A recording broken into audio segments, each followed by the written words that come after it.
चार लाइन कवि जी भूमिका के भाव में इशारा करत हुवन।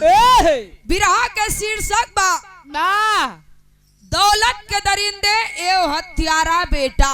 ना आज के जमाने में ना अगर एक गरीब बाप के अगर 3-4 बिटिया हो जाए ना तो ये समझ लो कि बियाह करे में आफत पड़ा जाता है। ना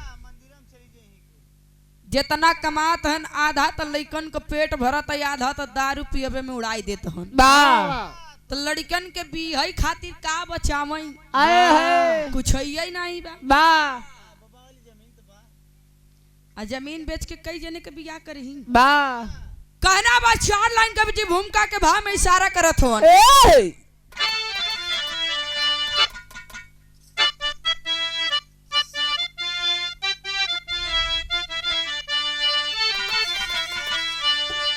अगर फूल गुलशन का कातिल बनेगा तो कैसे खिलेगा चमन ये गुलिस्ता। अगर शाही सिंधु को पी जाएगी तो टूट जाएगा दुनिया का सारा ये रिश्ता। अगर माता मानवता को खा जाएगी तो बुझेगी सम्मा जग में अंधकार होगा। अगर माता मानवता का दुश्मनी बनेगा, अगर माता मानवता का दुश्मनी बनेगा तो जो खन मोहब्बत से मरहो में होगा।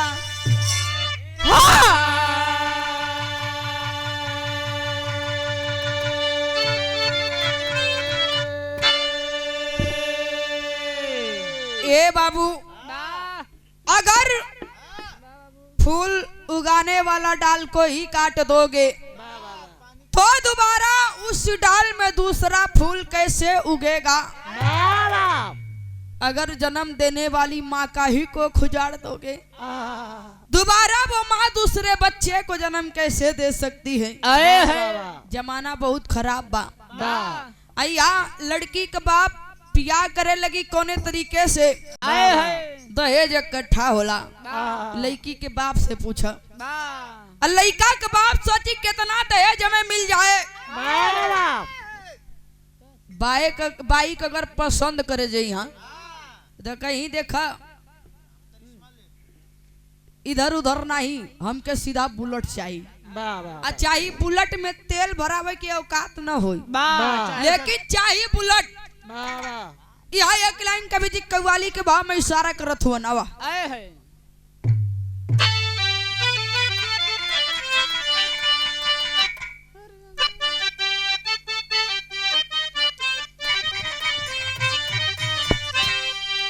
गीत है बा अगर तुम ना रहोगे तो वफा कौन करेगा, तेरे बगैर जी के भला कौन रहेगा। लेकिन गीत के छोड़ा तनी भाव पे ध्यान दा। कैसे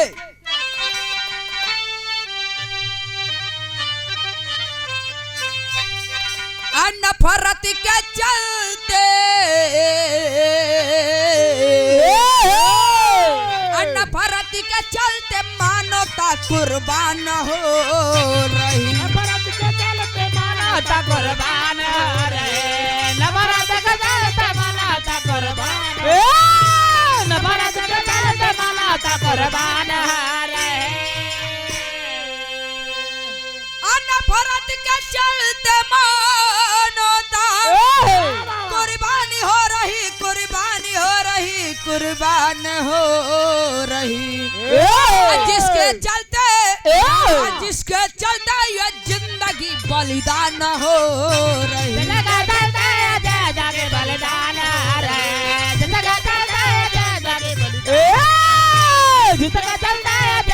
बलिदान नफरत के चलते मानवता माँ कुर्बान हो रही, जिसके चलते ये बाबू जिंदगी बलिदान हो रही। यही से कहानी की शुरुआत हो गई। कहानी पे गौर करिएगा, आशा नहीं पूर्ण विश्वास है। आंख से आंसू छलके या ना छलके, कलेजा जरूर ही दहल जाई। यदि वही पे पैक चले लगी तो इस समझ ल कुछ भी हो सका था। लेकिन आओ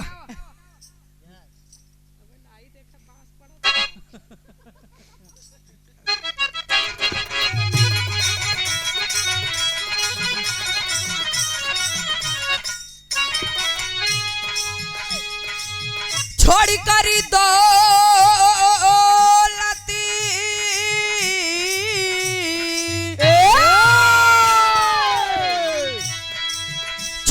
दौलत दुनिया से सबको जाना है, महतो दिन का मिला ये आशियाना है।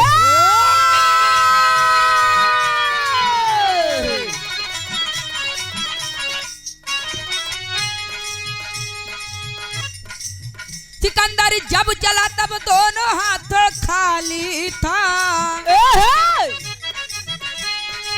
सिकंदर जब चला तब दोनों हाथ खाली था, जहां मिला तो सभी गलियों का माली था।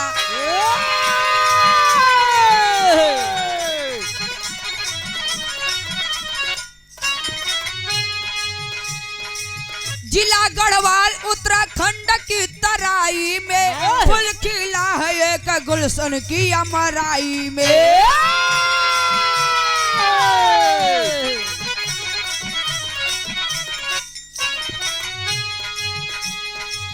पिता के प्रसा पत्नी कौशल्या देवी थी, पुत्र कुंदन बेटी कलावती दुलारी थी।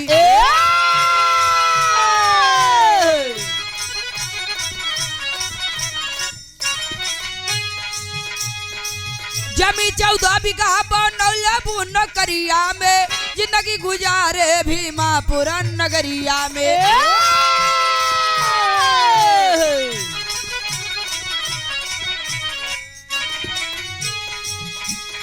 बहुपन लिखले में कुंदन भी लेंट हुआ, बहुपन लिखले में कुंदन भी लेंट हुआ, बड़ी तिया जवाना में स्टूडेंट हुआ।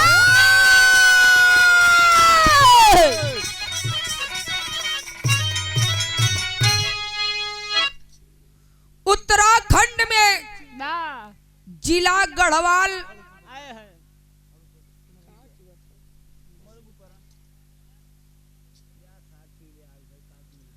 उत्तराखंड में जिला गढ़वाल गांव भीमापुर, वही गांव को रहे वाला बहुत ही गरीब परिवार, बहुत ही छोटा परिवार, बहुत ही छोटा परिवार, बहुत ही गरीब परिवार।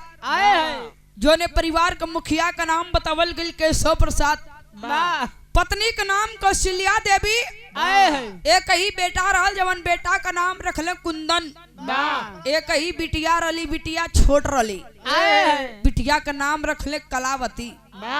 घर के 14 बीघा जमीन बा, पर बाबू इतना गरीब बहुवन कि इतना भी औकात नहीं बा केशव प्रसाद के कि कम से कम खेतवा यापन जोताए दे। यदि खेतवा जोताई ना हो, हमें पानी ना सिंचाई, अगर विसार ना डलवा तो का कब हो उ खेत में अनाज उगी। सोचत हवन कैसा लइकन के पेट भरे। धीरे धीरे बेटा कुंदन सियान होखे लगल, जाए के गौवा के सरकारी स्कूल में कुंदन बेटवा के एडमिशन कराए दिलन। धीरे धीरे कुंदन 5वीं क्लास पास कैलन, जाए के मिडिल स्कूल में एडमिशन करौलन, लइका 8 तक पढ़ लेलस। कुंदन पढ़े लिखे में बड़ा तेज तर्राक हवन। एक दिन स्कूल के मास्टर साहब केशव प्रसाद के बुलौलन, कल केशव प्रसाद तो आ लइका पढ़े लिखे में बड़ा तेज तर्राक बा, हर बार क्लास में फर्स्ट आवेला। यदि कोनो बढ़िया स्कूल में एडमिशन कराए देबा, बढ़िया पढ़ लिख ले। ओ हेलो, इतना गरीब हवन केशव प्रसाद सोचा तुम्हें कैसे अपन लइका के पढ़ाई। आई के घर में अपने धर्म पत्नी से कहले, सुनत बड़ू हो कुंदन का मम्मी, मास्टर साहब ऐसे ही कहलन कहाँ से बेटा के पढ़ाई, आए है दो वक्त के रोटी के इंतजाम नहीं हो पावत तो बेटा के पढ़ाई के इंतजाम कहाँ से होई। धर्म पत्नी कौशल्या देवी समझावे लगलिन, काहे के चिंता करत बानी, चली जदी बेटा के पढ़ावे के बाद दोनों परानी मेहनत करे। गौवा के प्रधान जी से थोड़ा बहुत पैसा कर्जा लेके बेटा के भेज दिले देहरादून। जा बेटा वही जे एडमिशन करा ली हा, एगो रूम ले ली हा, वही जे पढ़िए गाँव में मत यहाँ मेहनत करे लगला बेटा। बेटा के जिंदगी के बात बा, माई बाबू मेहनत करे लगला। यहाँ एगो गीत लगल मास्टर,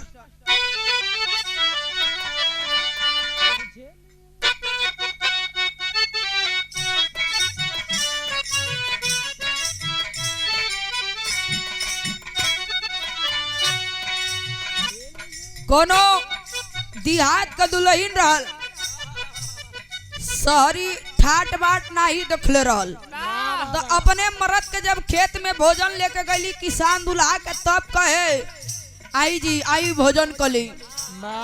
कली कोनो पेड़ रुख हो या नहीं खे, कहाँ बैठ के छहाई। तब मेहरारू कहे नहीं झुलानी के छैया बलमा दोपहरिया बिताइला हो, नए झोलाले के छैया बलमा दोपहरिया बिताइला, नए झोलाले के छैया बलमा दोपहरिया बिताइला। लेकिन यहाँ बाबू करत का हवन, झेला झेला दुखवा विपतिया के सो अपन सपना सजाए लिए हो, झेला झेला दुखवा विपतिया के सो अपन सपना सजाए ले, झेला झेला दुखवा विपतिया के सो अपन सपना सजाए ले।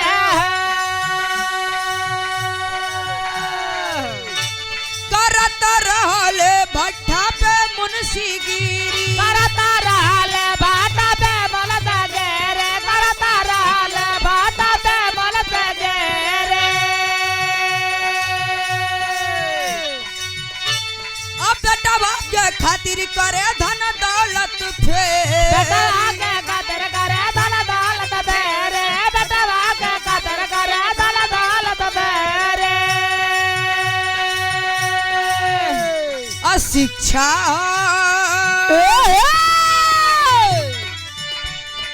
शिक्षा गरीबवन के थतिया के सो अपन सपना सजाए लिए हो, बेटा गरीबवन के थतिया के सो सपना सजाए ले, बेटा गरीबवन के थतिया के सो सपना सजाए ले। बेटा चल गई देहरादून पढ़े खातिर, जाके वही भीमापुर गौवा में एगो भट्ठा रहल, बाबू वही भट्ठा पे मुंशीगिरी करे लगलन। माई जाके कुछ काम करे लगलिन, दोनों परानी वही भट्ठा पे काम करे लगलन। जवन कुछ पैसा मिले थोड़ा बहुत रुपया खर्चा खातिर रख के, ना तो सारा पैसा भेज दे बेटा के पढ़े खातिर। यही तरीके से धीरे धीरे बचवा का पढ़ाई पूरा भइल बा, स्कूल से नौकरी खातिर सिलेक्ट हो गइलन। लेकिन बिना घूस लेले नौकरी ना मिली। एक दिन बाबू के फोनवा कैलन, ए बाबू नौकरी खातिर तो सिलेक्ट हो गइल बानी, लेकिन साहब कतरो ले बिना घूस लेले नौकरी ना दे। बाबू कहला तू काहे के चिंता करत बड़ा लाल, अब हम बटला न बानी, काहे के परेशान हुआ। सोचले फिर कुछ प्रधान जी से मदद मिल जाई। प्रधान जी जवाब दे देलन, जवन 14 बीघा जमीन बा वही में से 1 बीघा जमीन केशव प्रसाद बेच दिलन। 1 बीघा जमीन बेच के बचवा के पैसा भेजलन। बेटा कुंदन का नौकरी मिलल, बढ़िया इंजीनियर का नौकरी मिलल। बाऊ बड़ा खुश हो गइलन। कर्जा लेके गौवा में मिठाई बांटत हुवन। बगलिया के एगो काका रहल जैसे केशव प्रसाद के बड़ा जमे। दुनिया से देखत हुआ पावा लागी काका। आज बड़ा खुश हुआ के सब प्रसाद का हो गई काहे न खुश रहिए काका हमर बचवा के नौकरी न मिलल है लेकिन केशव प्रसाद के का पता कि उनकर खुशी केवल कुछ ही पल के खुशी है। धीरे धीरे बेटा दफ्तर आवे जाए लगल। एक दिन सुबह ही कुंदन लड़का अपने दफ्तर खातिर निकलन। रस्तवा में एगो लड़की से भेंट हो गल जवन लड़की के नाम बतावल गई करिश्मा। दोनों में नैनाचार हो गई। धीरे धीरे दोनों में प्यार हो गई तो जाके मंदिर में दोनों बियाह कर लेलन। धीरे धीरे 4 बरिस गुजर गई। एक बेरी माई बाबू का पता नहीं लेलन। बाबू सोचत हुआ कि लागत बा बचवा हमार पैसवा इकट्ठा कली तब भेजी। हाय हाय रे बचवा के कोनो फर्क नहीं है। बियाह करके बढ़िया सुकून का जिंदगी जिया रहल बा। लेकिन गीत बदल गई मास्टर।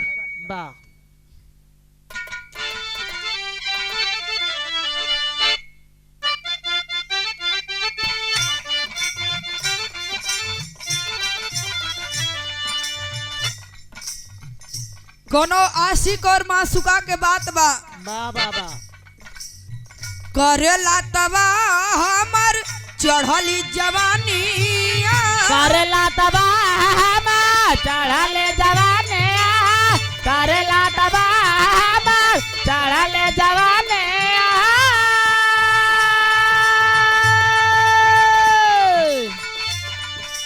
गीत के छोड़ी भाव पे ध्यान दी। इधर बिटिया कलावती से आन हो गई शादी के योग हो गई। जहाँ भी जाए ए भैया तनी से धुआना माता लोग कम कर दी बड़ा प्रॉब्लम हो रहा बा। यहाँ बिटिया कलावती से आन हो गई शादी के योग हो गई। जहाँ भी जाए बाबू सदिया खोजे ज्यादा से ज्यादा दहेज का मांग बा। सोचत हवन बिटिया से आन भैली बढ़ल परेशानी बेटिया तयान भैले बढ़ल परेशानी बेटिया तयान भैले बढ़ल परेशानी।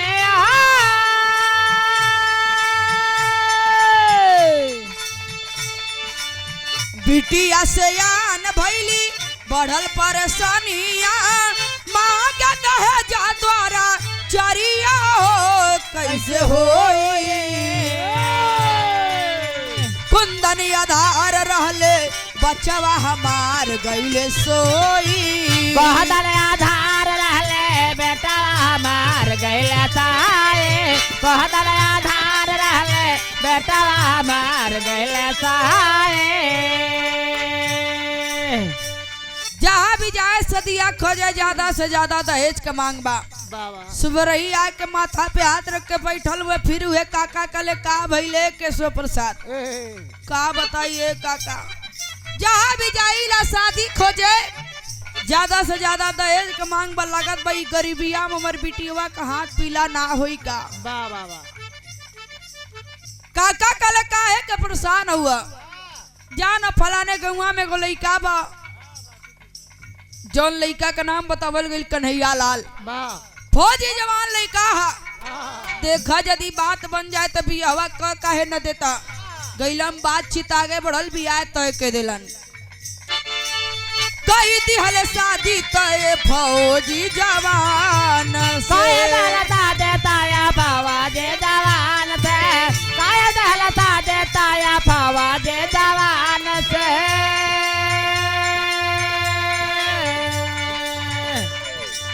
आई बरतिया हमारे दुआरे पेशान आए बरतिया हमारे दुआरे पेशान से आए बरतिया हमारे दुआरे पेशान से।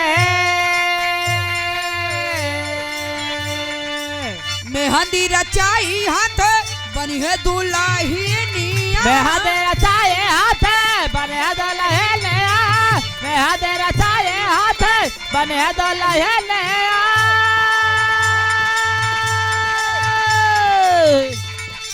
मेहंदी रचाई हाथ बनिए दुल्हनिया यही ससुरवा मोर बुनिया हो कैसे होई। कुंदन आधार रहले बचवा हमार गईले सोई। कुंदन आधार रहले बेटवा हमार गईले सोई कुंदन आधार रहले बेटवा हमार गईले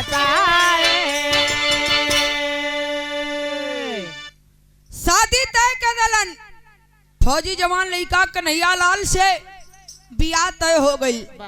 4 मई के बारात आई, 5 मई के बिटिया का विदाई हो जाई। आई के घरवा अपने धर्म पत्नी से बतौलन, ए सुनत बड़ू हो, एक कुंदन का मम्मी कले आज बड़ा खुश हो बुढ़ऊ, कले आज बड़ा खुश हो, कहे का है ना खुश रही हो, आज बिटिया का बियाह न तय करके आई है। दोनों परानी खुश हो गइलन, बिटिया का बियाह तय हो गइल बा। लेकिन कुछ ही देर में धर्म पत्नी कौशल्या देवी लगली रोवे। पूछत वन के सो प्रसाद का है रोवत बड़ू हो, कलिए जी 4 बरिस हो गई, एक कहू मेरी बचवा की आवाज ना सुनली, एक कहू मेरी बचवा कहते खली ना जाई ना जाई, एक मेरी फुनवा का के बचवा के बता दी, यदि पता हो जाई ते कई दिन के टाइम जरूर लेके बचवा आई। जाए के बाबू फुनवा लगावे, बेटा कुंदन के पास फुनवा पे बुलावे, कहे ए बेटा कुंदन, कैसे बड़ा अमर लाल अमर जिगर के टुकड़ा, तू कैसे बड़ा बेटा। हाय हाय रे, उधर से आवाज आवल, ठीक हूँ, क्या हुआ, क्यों फोन किए हो।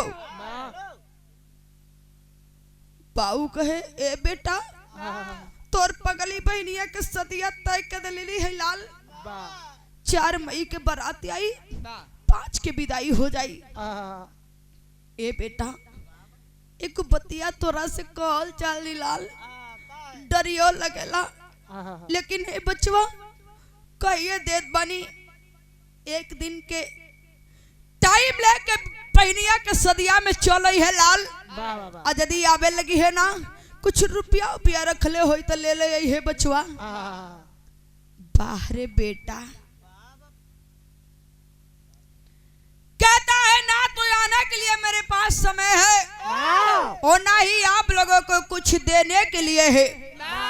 जवाब दे देता है कुंदन, तबहू बाहू समझावे ए बेटा, और यदि ना यही बे लाल तो कैसे अपने पगली बहनिया कर रखिया के भरपैया कर पैबे बेटा, कैसे सार बहनोई के हिताई होई, ना तो ते अपने बहनोई साहब के जान पैबे और ना ही तोर बहनोई साहब तोहे जान पई है। फिर भी जवाब दे देता है। धीरे धीरे बाबू आज उहो दिनवा आ गई जब बहनिया का सदिया आवे वाली बा, सदिया होके वाली जब बरतिया सच सबर के आवे वाली बा, तब गीतिया बदल गई मास्टर।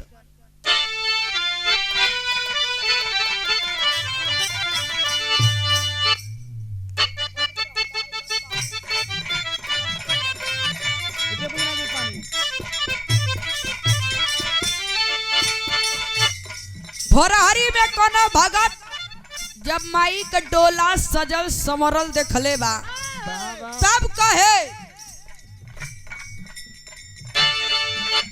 निबिये का डरिया का डोलिया बनल बा, निमी के पताई है ओ हा, निबिये का डरिया का डोलिया बनल बा, निमी के पताई है ओ हा, निबिये का डरिया का डोलिया बनल बा, निमी के पताई है ओ हा,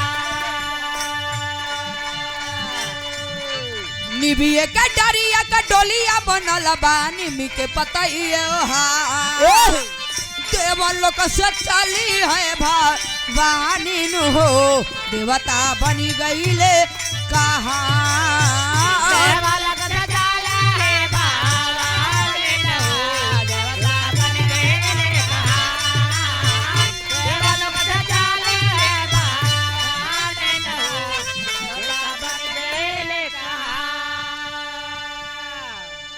इधर बिटियावा का बरतिया आवे वाली बा, वो समय का बतिया कवि जी लिखत होन कैसे, आइल बा बरतिया गवाई लगतिया, रतिया में सजल सिंगार, आइल बा बरतिया गवाई लगतिया, रतिया में सजल सिंगार, आइल बा बरतिया गवाई लगतिया, रतिया में सजल सिंगार, आइल बा बरतिया गवाई लगतिया, रतिया में सजल सिंगार, पानी के पराई बहू रही अनु हो बेटी गईली ससुरा पानी के परायल बाऊ रहिया न बेटी गईली ससुरा पानी के परायल बाऊ रहिया न बेटी गईली ससुरा 4 मई के बारात आयल, शादी संपन्न हो गई। 5 मई के बिटिया के विदाई हो गई। धीरे धीरे दोपहर तक सब नाते रिश्तेदार अपने अपने घरे चल गिलन। माई अंगनैया में बैठल बिया, बाऊ दुअरिया पे बैठल हुवन। सोचत हुवन जोने बेटा के ऊपर सारी जिंदगी का कमाई लगा दिली, आज वे बेटा मन कितना पराया बना गई। तब माई रो के कहे कि एक और माई रोवे एक और बाबू अखिया से बहता टेलो एक और माई रोवे एक और बाबू अखिया से बहता टेलो एक और माई रोवे एक और बाबू अखिया से बहता टेलो अजवान सुगानावा पे सब कुछ लुटाई दिहली उहो आज भइले कठोर जवाने सुगानावा पे सब कुछ लुटाई दिहली उहो आज भइले कठोर बीरथा भइला आज बेटा जनमावल कैसनी बाट संसार बीरथा भइला आज बेटा जनमावल कैसन बाट संसार बीरथा भइला आज बेटा जनमावल कैसन बाट संसार बीरथा भइला आज बेटा जनमावल कैसनी बाट संसार पानी के पराई बहू रही अनु हो बेटी गईली ससुरार बाल के पराए बाबू रही अनु बेटी गईली ससुरार बाल के पराए बाबू रही अनु बेटी गईली ससुरार माई बाबू रोवत होवन। सारी जिंदगी का कमाई बेटा के पढ़ावा लिखा में लगा दे कि कोनो नौकरी मिल जाई तो हमनियों को गरीबी दूर हो जाई, हमनियों के दिन लौट आई। ऐसन कबो जनले ना रही कि बेटा तू ऐसे भी करबा। यदि जानत होती बेटा जिंदगी ऐसन बेटा जन्मावल जवन बेटा कबो माई बाबू के कामे ना आवे। बताया जाता है जब बाबू के रुपया का व्यवस्था नहीं भइल तो जवन जमीन रहलो में से 4 बीघा जमीन बेच के सारी शादी के व्यवस्था कैलन। उस कुंदन लड़के का साला जिसका नाम बताया गया शंभू, वो भी शादी में शामिल हुआ था। फोन लगाता है कुंदन के पास, फोन पे सारी बात बताने लगता है। साला शंभू शकुनी बन के फोन पे कुंदन को फोड़ दिया, भर दिया घोर नफरत का दिल में, माँ बाप का रिश्ता तोड़ दिया। नहीं मिलेगी गज भर जमीन जिसमें है पूरा अधिकार तेरा, लिखने वाले है बेटी को नहीं रहेगा भाई आधार तेरा। फोन लगाता है, फोन लगा के बताता है जो 14 बीघा जमीन थी, यह नहीं बताता कि 1 बीघा जमीन बेच के पैसा आपको भेजे थे। ये बताता है 4 बीघा जमीन बेच के बेटी की शादी कर दिए। जो जमीन जो मकान बचा है उसको भी अपनी बेटी को लिखने वाले हैं। माँ बाप के प्रति दिल में नफरत भर देता है। मई के महीना से धीरे धीरे समय आ गए, रक्षाबंधन 2 दिन रह गई बा। एक दिन कुंदन लड़का विचार बनौलन, धर्म पत्नी से कले की जात बनी ड्यूटी पे, और जब ड्यूटी पे गए तो साहब से कहले तबीयत ठीक नहीं के जात मनी रूम पे नहीं गए टिकट कटाए के कुंदन लड़का पहुंच आयल कहा भीमापुर गुआ में। जब आयल दरवाजा खटखटौलस दौड़ के गई माई दरवाजा खोली देखली अपन बेटा कुंदन के कलेजा से लगा ले ली आई हो मरलाल कहा रला ये बेटा हमारा खिए तरस गई ले लाल तो ये देखे खातिर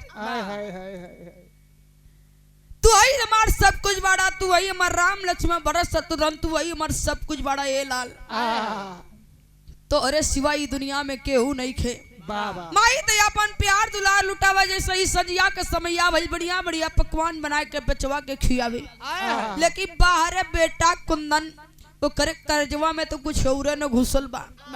धीरे धीरे रात का समैया भइल बा तक कैलाश का कुंदन लड़का विदेशिया के भाव में कहना बा।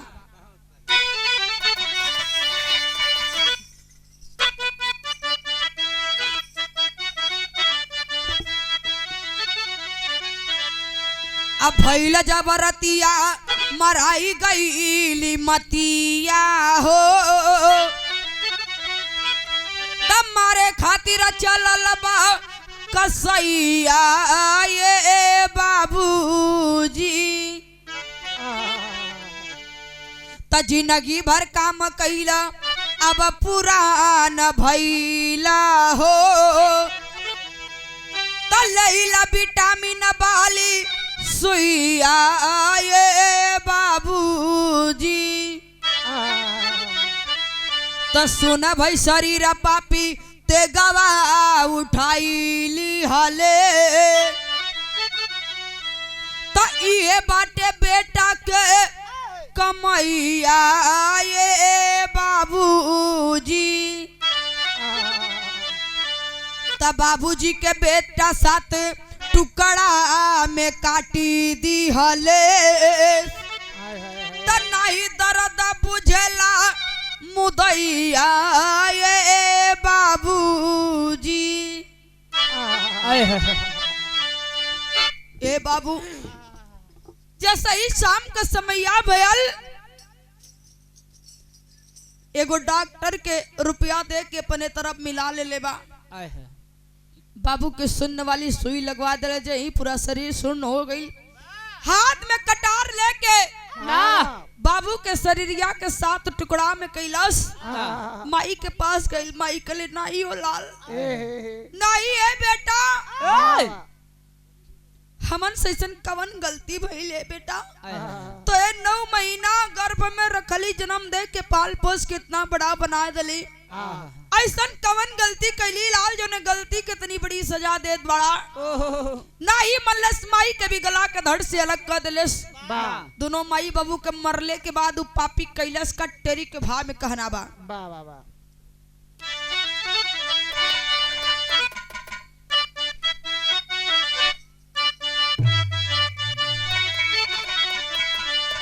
तो चमन के जब चबाई फुलवा तो चमन के जब चबाई फुलवा तब बगिया बिपिन बहार बिरंग तब हो जाई अर हो जाई अर हो जाई बगिया बिपिन बहार बिरंग तब हो जाई चमन के जब चबाई फुलवा। आल्हा के भाव में कवि जी के लिखे के पड़ल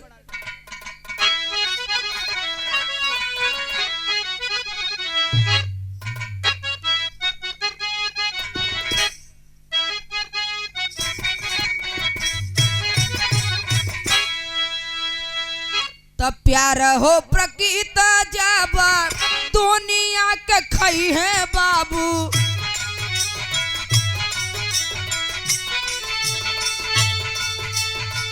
सजला सजावल मिट्टी जाई जग जहां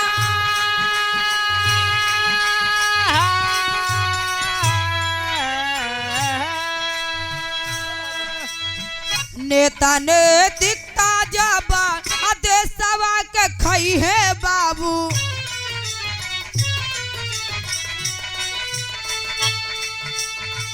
कैसे यही देशवा के होई कल्याण।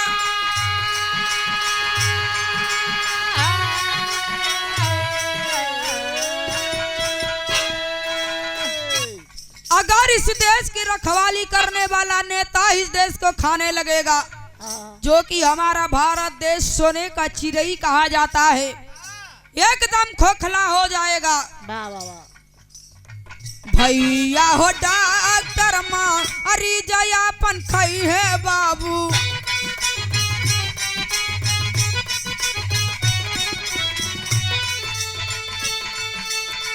कैसे यही जाना जन के होई कल्याण।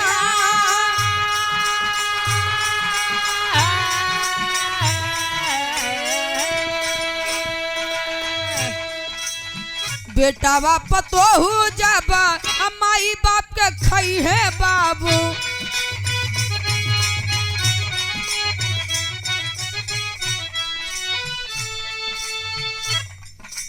अब मिट्टी जाई मनोता दानो होई है नशा।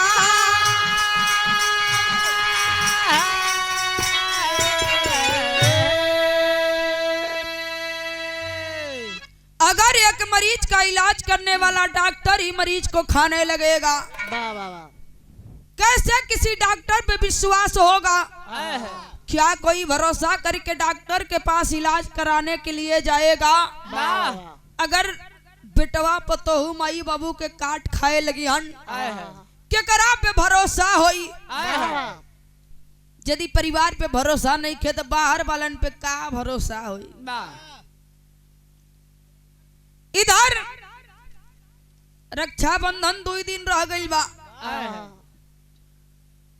बेटा कुंदन माई बाबू के मरले के बाद लाश के घर के अंदर छोड़ के बाहर से दरवाजा बंद करके फरार हो गया, देहरादून चल गई। रक्षाबंधन 2 दिन रह गई बा। इधर बहनिया सोचे मई के महीना से जब से मरबाऊ विदाई कैलन तब से कहू मेरी हाल जाने नहीं अलन, काहे न चल के घरवा माई बाबू के हाल भी ले लई।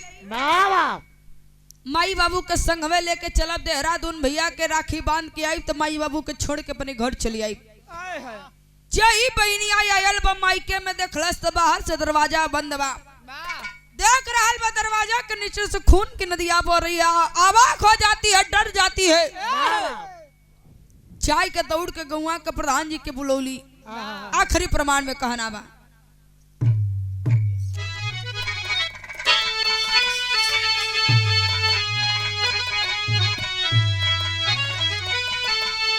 कई के कातिल अपने माई और बाबू के खूनावा,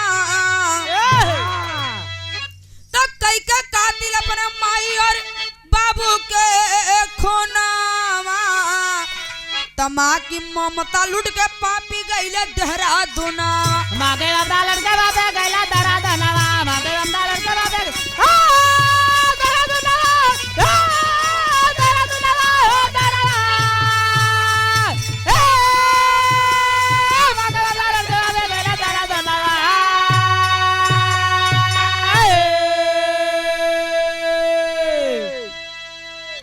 मिले माई बाबू कहली अब हो रवे बहिनी,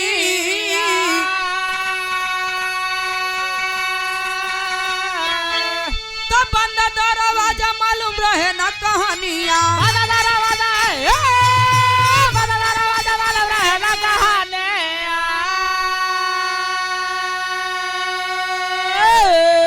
तो तक सुनसान व्याकुल भइला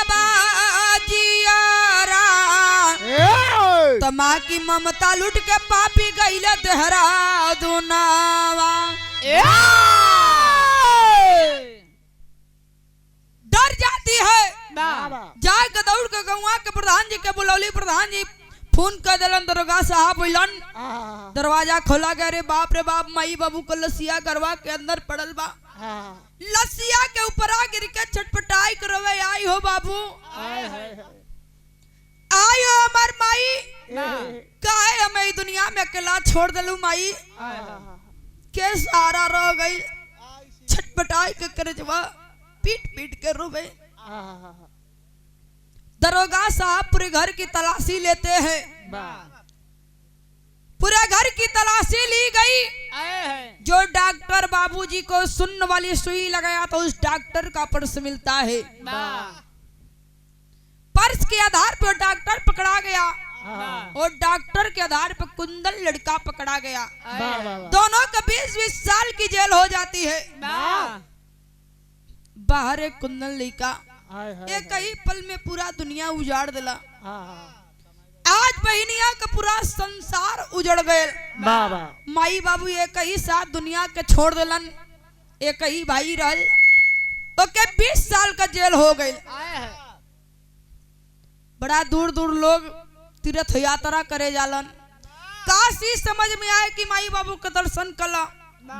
माई बाबू के चरनिये में चारों धाम बा। हर तीर्थ यात्रा के बराबर बा माई बाबू के दर्शन। आखिरी प्रमाण में गुरु घराने के परिचय बा कहना बा।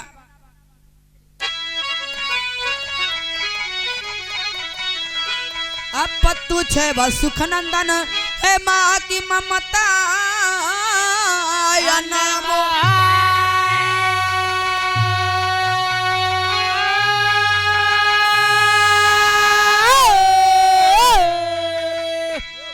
काशी बुल्लू रंजीत मनोहर टूटल धराई नहीं डोर।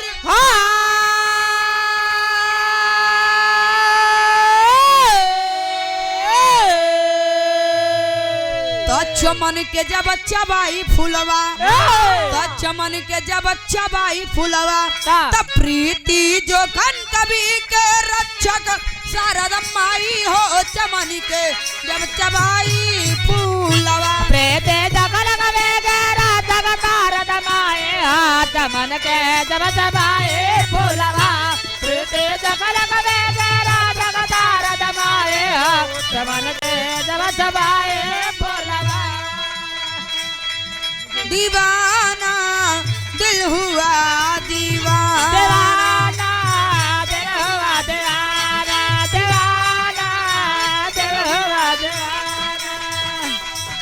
नजर जो झूम के गई तुझे चूम के छाने लगा नशा। नजर जो झूम के गए तुझे चूम के छाने लगा नशा। नजर जो झूम के गए तुझे चूम के छाने लगा नशा। नजर जो झूम के गई तुझे चूम के छाने लगा नशा। दीवाना दिल हुआ दीवाना।